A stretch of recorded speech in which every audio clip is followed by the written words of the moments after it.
Hey everyone, Harris O'Malley from DrNerdLove.com. And as we start off a new year, I want to talk a little about making positive changes in your life, and importantly, how to stick to them even when it all seems impossible. New Year's resolutions are one of my personal pet peeves. I think they're bullshit. They're useless and they're mostly doomed to fail.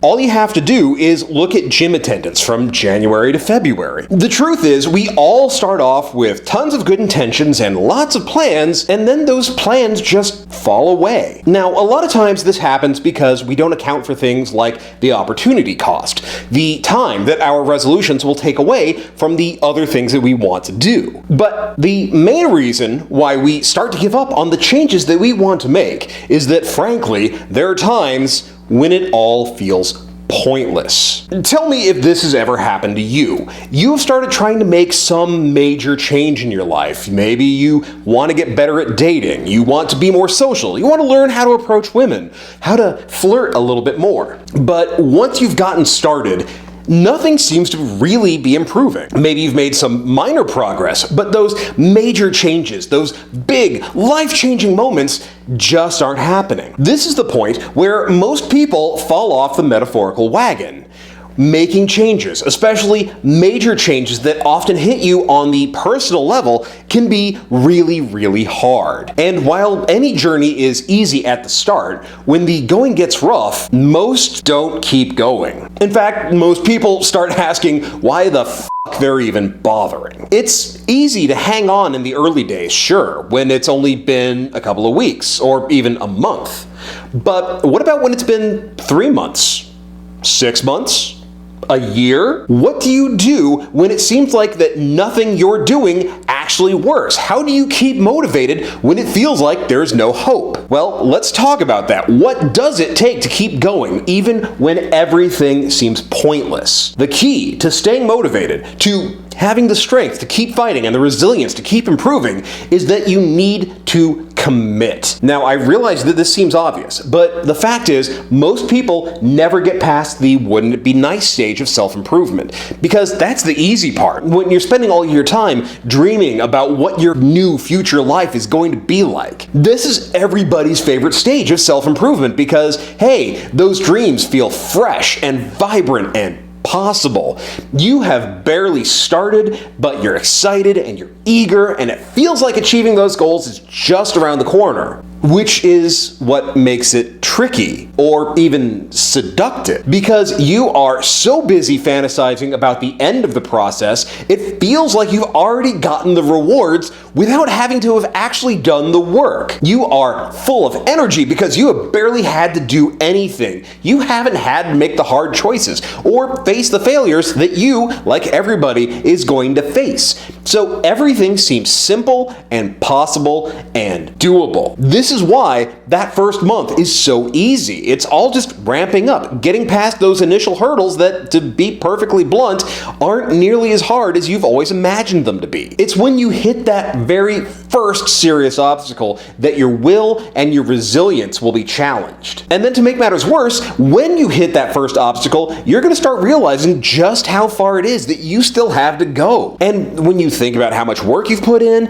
and how hard you've been working in comparison to the results that you've had so far, you'll start questioning whether it's worth it at all. This is why the first step has to happen before you even begin your program of self-improvement. You want to anticipate the problems that you're going to have. You want to actually stop and visualize the things that are going to get in your way and make it harder for you to achieve your goals. Think about the things that you are going to have to overcome in order to get your life where you want it to go. Those obstacles may be how much time you have to invest in self-improvement.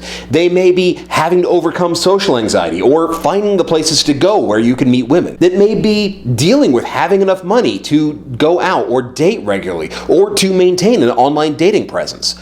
Or it may be dealing with those feelings of not being enough, tall enough, handsome enough, what have you. And yeah, I've talked about how those feelings are bullshit. Masochistic epistemology is a thing, and it drags plenty of people down. But here's the thing, by focusing on those potential obstacles or those emotions is going to tell you just how much you actually want this. You will know in the instant you think about it whether you have the right mindset to overcome these problems or whether you don't think those goals are worth pursuing in the first place. Because as you are visualizing these problems, you're either going to start planning how you're going to overcome them or deciding that it's probably better to throw in the towel. And to be perfectly blunt, the sooner you know how to respond to these problems, the sooner you'll know whether this journey is something that you actually want to attempt. Because as callous as this is going to sound, if you don't want it badly enough to figure out how you're going to overcome whatever problems or obstacles come your way, there are better uses for your time and energy. Yes, I realize this sounds demotivating, but here's the thing. When you can anticipate these problems, you can plan how to avoid them or how to beat them. You can factor them into your progress and figure out how to handle them now so that you are ready for when you do encounter them. This is crucial because one of the keys to staying motivated is to not let the fact that the obstacles even exist get you down. By preparing yourself for the fact that you're going to hit walls and plateaus, you're building these delays and obstacles into your expectations. That is going to help you keep going because you're expecting them. You understand in advance that you are going to run into trouble. You will be ready to keep fighting because you knew it was going to be hard. And like a wise man once said, it's not about how hard you can hit, it's about how hard you can get hit and keep moving forward. But part of being able to get back up, to keep moving forward, is to understand when you're having legitimate issues making progress and when you're just being unfair to yourself. One of the reasons why a lot of people burn out, and they burn out early, is because they have unrealistic expectations about what they want and, more importantly, where they should be by now and what they should be capable of. Now, I get it. When you're trying to get better at something, you want it yesterday. This is especially true if you're working on social skills or trying to get better with women. If you are not terribly socially experienced or you're feeling like the last American virgin, there is an understandable sense that, my God, you should be able to do this already. And that is unfair to you. Just as it would be unfair to expect you to be able to run a marathon when you have only just put running shoes on for the very first time. You're getting angry at yourself and frustrated with yourself for not being perfect right off the bat. And that is unreasonable when you've only just started learning and practicing. Yeah, you can point to your friends and your peers who seem able to do all of this, but they didn't start out perfectly smooth or oozing charm out of their pores from birth. They had to learn this shit too. And maybe they had a natural gift for it. Maybe they got an earlier start than you did, but regardless, they still had to learn it the hard way through practice and experience, just like everybody does. And let's be real here. Nobody, not Brad Pitt, not Ryan Gosling, not Michael B. Jordan, not Chadwick Boseman, not anybody you want to care to name is so gifted and so charismatic and so talented that they never f up, especially when they were just starting out and when they were just starting to learn how to talk to women. That is why it is important to pay more attention to how far you've come and less attention to how far you have to go. No matter how much you learn, you're always going to feel like the top of that mountain, that moment of completion, is out of reach. But by looking back, you're going to see how far you've come and how you are doing things that you never believed that you could do. That is why, to keep motivated, it is important to keep a journal. You want to keep a record of your journey and the progress that you've made. And I don't mean just keeping a list of the raw data, although that can be helpful for some people. What I mean is writing down your experiences, your thoughts, your feelings, what you've tried, what worked, what didn't work, and how you feel about it all. This all keeps you motivated because, first of all, it's going to help you make sense of things. Having to explain your emotions to yourself helps you get clarity on what's going on in your life, and more importantly, it helps you feel like you have a handle on things. The other benefit is that it shows you that you have accomplished more than you realize. That's why you want to make it a regular point to go back and reread that journal. Maybe at the end of each month, you go through and read not just the previous month's worth of entries, but the past several months.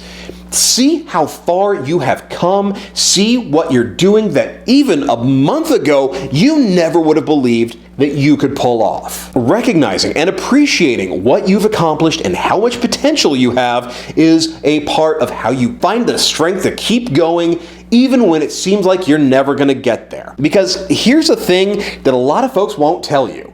You're never going to get to that peak. You're never going to get to the top of that mountain. Not because you're not good enough, but because there is no top. There is no peak. There is always more to learn. You are never going to get to a part where you are finished and there's nothing left for you to discover. It's like getting your black belt in martial arts. It's not the end of your journey. It is the beginning when you realize how much there is for you to master. Now, this doesn't mean that you're not going to still get frustrated or annoyed. In fact, the more that you learn, the more times that you're going to get frustrated. This is because learning how to get better with women is often like playing a video game with a shitty checkpoint system. Think about the Dark Souls series. Or if you're an old school nerd like me, think about the rocket sled level in Battletoads. You are inevitably going to get to a place that you just can't get past, where you keep messing up and dying, metaphorically speaking, over and over again. And this is going to infuriate you because you're going to want to get past this one point, but you have to keep starting over every fucking time. And then it gets worse because you want to get back as quickly as possible to that one point you can't pass, but then you're frustrated and you're angry, so you get sloppy. You make mistakes. Now you're even more angry because you keep up on parts that you know you can get past because you've done it before. And so you get caught in a vicious cycle that keeps setting you back further and further. You get frustrated, you mess up, you get more frustrated, wash, rinse, repeat. At this point, you're more or less guaranteed to rage quit.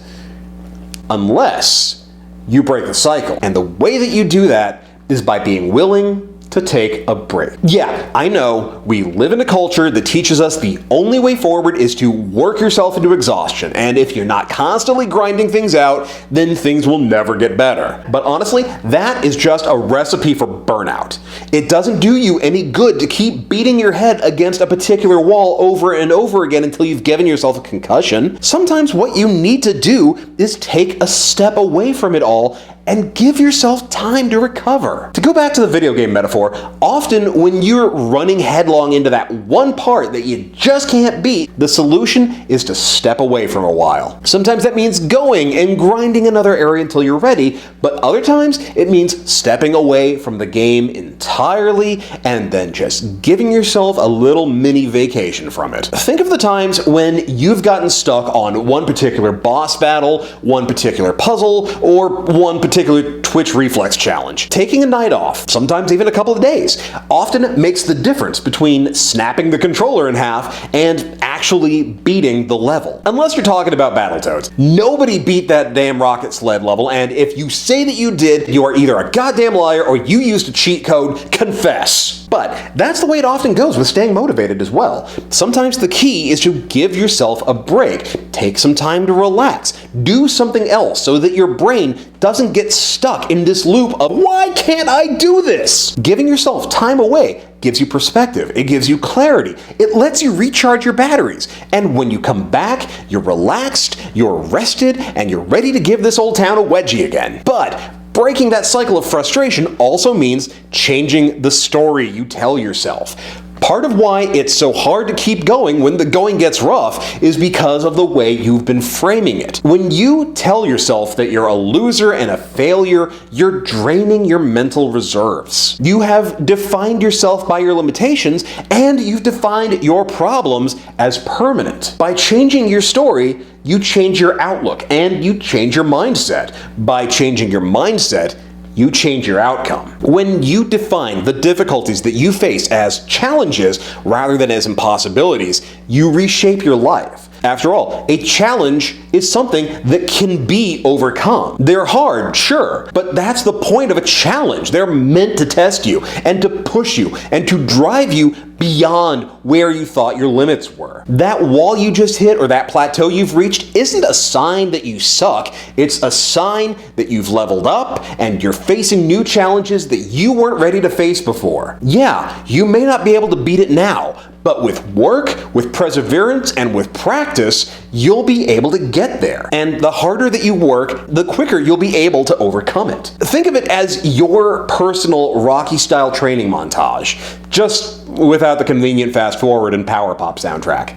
Now, the last key to staying motivated is, admittedly, somewhat counterintuitive. You need to stop worrying about love and dating. You need to find the things that you love in life that aren't dating or sex. See, part of why this can all feel so overwhelming and impossible is that all too often, you're letting this occupy your every waking thought. God knows that happened to me. During my time in the PUA scene, pickup was damn near the only thing I ever talked about or did. Literally everything in my life became focused around trying to become a master pickup artist. It was about as sad as you might expect. And about as frustrating because even when I was going out 4 nights a week and spending all my time trying to pick up women, I was spending more time spinning my wheels and running in place than I was actually making any significant progress.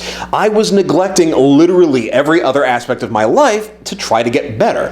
And that meant I was actually getting worse at being a basic human being because I hadn't realized the secret yet. And admittedly, it's not much of a secret. The secret is that being better with women is a holistic issue. It's not about having the best lines or the best outfits, about being the best looking or having the most amazing job or the most money. It's about having a great life, something that others would want to take part in. If all you're doing is trying to get laid, then, well, honestly, there really aren't any women who are going to want to take part in that. You want to live a life of passion. You have to ask yourself, what drives you? What feeds your soul? What makes you want to get up in the morning? What is it that you live for? The more that you can connect with your passions, the more that you live a life that is actually in line with your values, the more that you will have that will keep you motivated, because you won't be defining yourself by your failures or your successes. Whether you got a number from this person or had a date with that person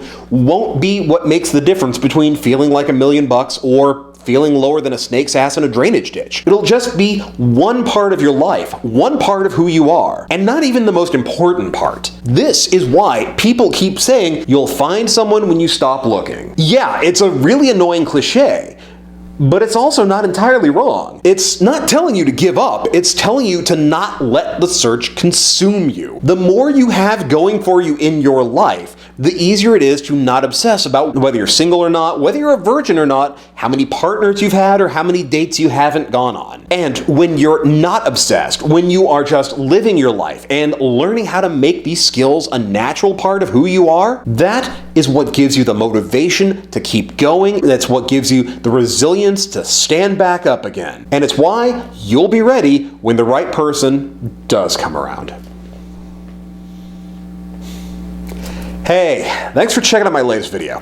So, you've heard from me, now I want to hear from you. How do you stay motivated even when it all seems impossible? How do you find the strength to keep going? I want you to share your story in the comments below. I can't wait to read it, and I know everybody else wants to read it too. Really looking forward to seeing what you all have to say. Meanwhile, I'm still taking your questions for the NerdLove line special. If you've got a short dating question you'd like to have answered on here, then you can call it in to 512-522-6513 and leave a voicemail. Or you can record it on your end and send the audio file to doc@drnerdlove.com and put "for YouTube" in the subject. And speaking of working on your social skills, if you're looking for something to keep you motivated to get social in the new year, then check out my new book, I Got Her Number, Now What? If you're having problems getting numbers or turning those numbers into dates, then this is the book for you. Whether you are tortured by texting or daunted by DMs, this is your all-purpose guide to turning texting into your dating superpower. Links to buy it are in the show notes below, so go check it out. And if you do check it out, or any of my other books for that matter, please be sure to rate and review it on Amazon and Goodreads. It's a huge, huge help. If you're digging the series, you already know what to do. You've been here before. Hit that thumbs up. Be sure to share the video with your friends on Facebook, on Twitter, Instagram, everywhere you go. If you are really digging these videos, and I mean really digging them, if you feel like you're getting a lot out of it, you're finding that it's helping you, and you want to support the channel, especially with some of the new programs we're working on, then consider becoming a patron at patreon.com/ Dr. NerdLove. Even $1 is a huge help, but starting at $3 a month or more, you get access to some incredible bonus content. Meanwhile, you can follow me on Twitter at Dr. NerdLove. You can keep up with the latest news by joining the Facebook page at facebook.com/Dr. NerdLove. And as always, hit that logo to subscribe, check out my other videos, and I will see you here next time with more about love, sex, and dating. Later.